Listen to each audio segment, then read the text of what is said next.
Hey everyone, I'm TM from TM Nerdy. This is Violator from Series 1.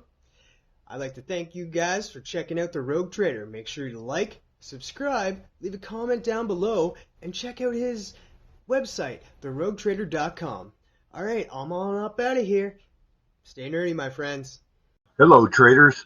So welcome to Comic Book Impressions, because I'm going to go through things that we look for when we're pressing books and cleaning books to give you an idea of how I've learned they've affected grade and what to be on the lookout for when you're out on the hunt. It's hard enough for us when we're at a comic book shop, swap meet, trade show, to kind of determine the grade of a raw book. So I'm going down the list of all the defects that we come across and how they affect grades. We may get into more grading processes and things like that as this series of videos matures. These are actually 2 to 3 minute shorts that I film and put on my TikTok account, and then I will compile 4 or 5 of them at a time to make a 10 to 15 minute video for my YouTube channel. While you're watching this, if you find questions come to mind, or if you have a question about a particular defect or input on these, I've been pressing for years and submitting for the last few years.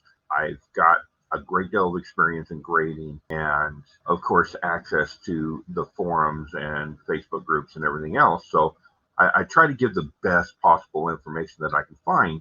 None of us are infallible. And if there's other information that needs to be brought out, please let me know. If there's something you would like me to do a video on, please drop a comment below, like and subscribe. It helps get the word out, and I would be more than happy to interact with any of you, maybe do some split screen live shows, things like that. So here you go. We're going to cover a few topics today, some spine ticks and subscription creases, stuff like that. And I've got some examples from my personal collection, so enjoy the show. What I have here is Amazing Spider-Man number 300. Now, everybody knows this book. This one belongs to a local collector that I just finished pressing, got it hot out of the press, ready to go to CGC. And today, we're going to talk about spine ticks. So, what a spine tick is, and this is what you need to look out for when you're out on the hunt.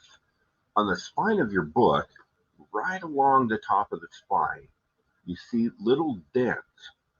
A spine tick is something that will affect the grade of your book in very minor ways. And it's really hard in this format to see those ticks. But there are 2 different types of spine ticks, and we're going to talk about the non-breaking tick today. The non-breaking tick is just a little indentation. It's almost like somebody took a fingernail and pressed into the spine of the book. And you see them a lot on darker colors, but they exist on the whites as well. And it's something that a good presser can easily get out. This particular book had about 4 or 5 spine ticks on it, and I'll show a before and after. So here's your before. And if you notice, you can see on the book a couple little divots, and I know they're hard to see, but I tried to get the light just right on them. There were about 5 ticks on the spine of the book. What I did is I blocked it out and then pressed it, and that removed those ticks. It's fairly easy to do, and a good presser can do it, and I've had a lot of success with this.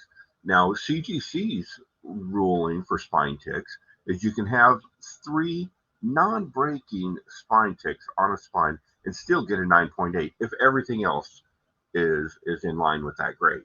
So spine ticks are not necessarily the absolute kiss of death that everybody thinks they are.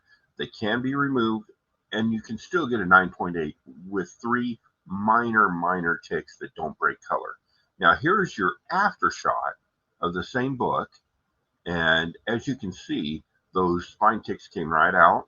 The book is definitely a 9.8 candidate. The customer is going to be extremely happy with how this turned out. When you're out on the hunt and you're looking these, pick up your book, and you need to kind of hold it into the light and move it back and forth. Let the light run across that edge, and then you will see the little divots. But that is a spine tick.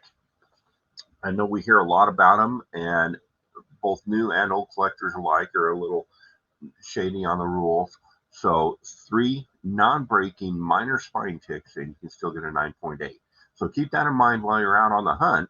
All right, traders, this one comes to us from a customer of mine who he's in Japan and he sends books over to me, and he has books that he purchases in the States sent to me. And then I collect them, press them, and we pass them on for CGC submission.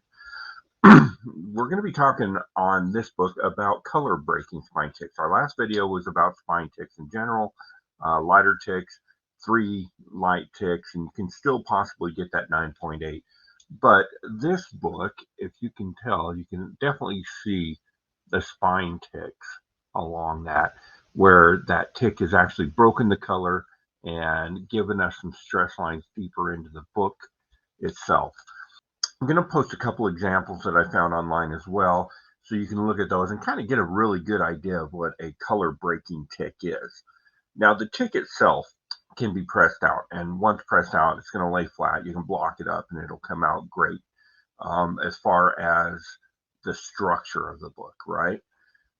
But the color breaking on these ticks, where it separates the color and you see the little white lines, that's what's in question, right? The question was asked on a CGC forum how much it would affect a grade. And if you could still, with one color break, everything else being perfect, if you could still get that 9.8. And the answer is no. You cannot get a 9.8. As a matter of fact, with a color break where it's separated colors and it's showing the white line, you're not going to get any higher with a single minor color breaking tick on a great day, a 9.6. Typically, you're looking at 9.0, 9.2 with just a single color breaking tick. And where you have multiples like this, I mean, this is going to put this book down to about a 7.5 at best after a press. And it's very unfortunate. It's a first Mr. Fix-It. I mean, that's a $350, $400 book and a 9.8. And we're still going to send this off to CGC because it's going to get us a 7.5, and that's going to be about a $100, $120 book in that lower grade. When you're looking for these, just take a look along when you do your spine run with your finger. Count those ticks. If you have more than 2 or 3 color breaking ticks, that's going to put you down well below an 8.0. Keep that in mind when you're out on the hunt, because very important stuff to look out for. All right, that's it for this one. Today we're going to talk about bindery tears on your books. I've got a great example. This is my Rolled and Told. It's the issue from November of 2018. These are fantastic role-playing supplements for quick gaming. If you're into that kind of thing, look them up. Great books. But they are printed in an oversized format. There's about 35, 40 pages in each issue. And larger format books give us bindery tears. It's just something that comes with the territory. There are a few famous examples.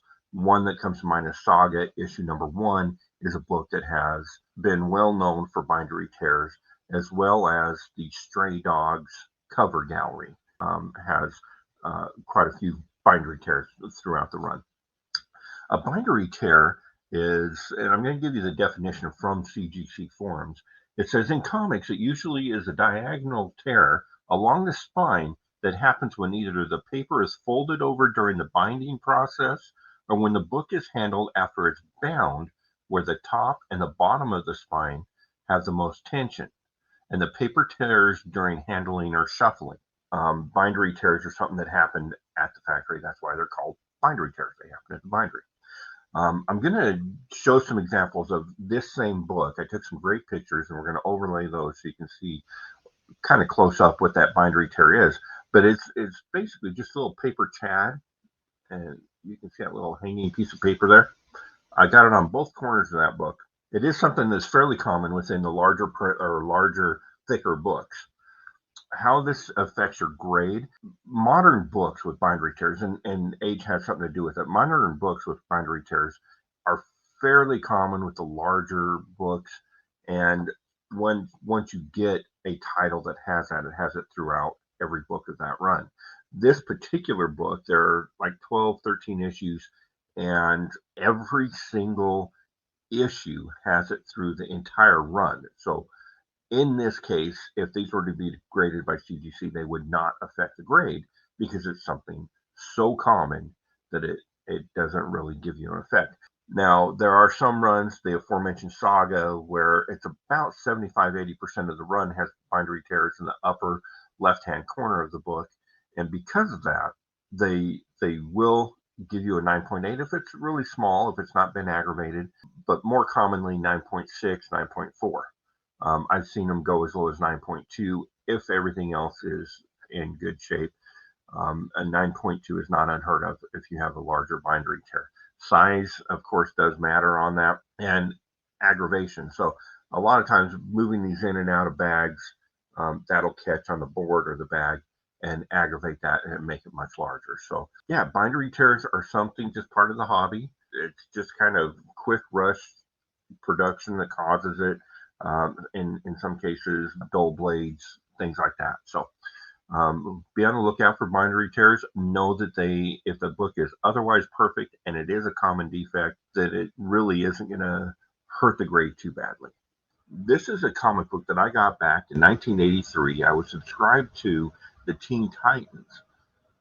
And what they used to do is they used to actually fold your comic book in half when they would mail it out to you. And I'll overlay with an example I found online in the CGC forum. Unfortunately, I did not keep all of the sleeves that these came in, those brown sleeves that were wrapped around the book. I would like to have those. I'm kind of on search for packaged books now, but it is a very cool thing. A sub crease, what they would do is they would take the book, they would fold the book in half, and then they'd put a paper sleeve over it and mail that out to the customer. As you can see, and I'll throw up now the before pictures, as you can see, when this was taken out, even after being in a bag for quite a few years, you can see the crease in the book. I ran it through the press, and here's your after picture. And as you can see, we can get it really flat, but there's always going to be that crease. I chose this book because of the dark cover, and it shows a little bit better. Because if you look at the back, you really can't see. Like, you see a little bit of a bend, but no real crease. On that after picture, you saw the damage, the color break in that crease, and that definitely affects grade. So how does this affect grade? According to CBCS's website, a subscription crease will cap you out at about a 5.0. They are considered a defect. I personally don't think they should be a defect. It's just something that was in the industry at the time, so I would like them to kind of put maybe a qualifier on the label or something like that, and not have that subscription crease affect grade, but I don't run the companies. So that's how CBCS does it. I have seen CGC slabs come up as high as a 6.0 with the subscription crease. So that is possible. But typically you're looking more in the 5.5 if everything else is in line with what would be a perfect book. There you have it, traders. When you're out on the hunt and you're looking for these, one solid straight line down the middle, that is your subscription crease. Now you know how it affects your grade, and when you're out on the hunt, you know what to look for. And there you have it, traders. I hope you got some good information from the video. And as I said in the intro, if there's any subjects you'd like me to cover in the future, please let me know. If you have any input that'll help clarify any of these issues, or if you'd like to do a collaboration video, please let me know and we can schedule that. I'm more than happy and look forward to input from the community. As always, please like and subscribe if you're not already subscribed. And I look forward to talking to you in future videos. Later, traders.